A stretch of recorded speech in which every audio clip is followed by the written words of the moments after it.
eviscerated the process called pre-clearance in the Voting Rights Act, VRA, that our nation had long relied on the prevent state and local officials from implementing voting changes that discriminate against voters of color.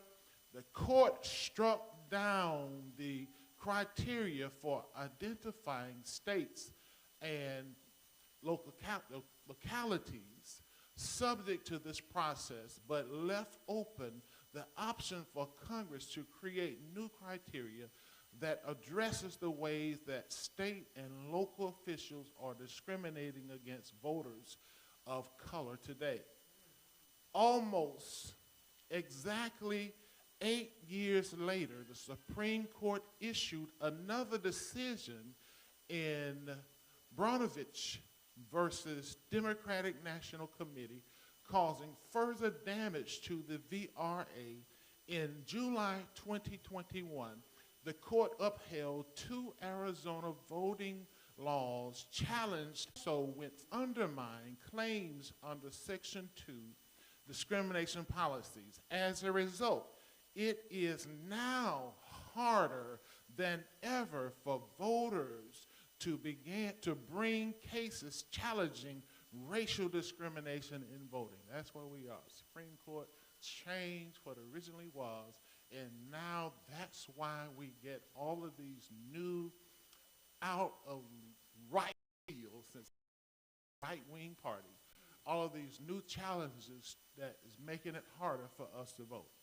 All right, so now that you know the background and why we are here and why John Lewis is named after him, but where we're coming from.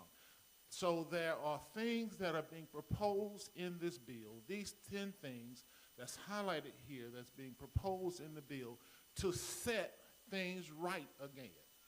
And so this is where the fight is. The first thing that they want to do is establish new reviews and approval criteria for preventing racial discrimination in court, allowing voters of color to challenge voting change that worsen their position. That's where we are. Expanding federal court bailout authority, updating the law's bailout framework, allowing U.S. Department of Justice to compel jurisdictions to produce documents to investigate voting. That's the bill in itself, just in summary. There's a lot more to it, but this is in summary. What we really are fighting right now is the discriminatory practices that many of the states, the lower 48, are proposing.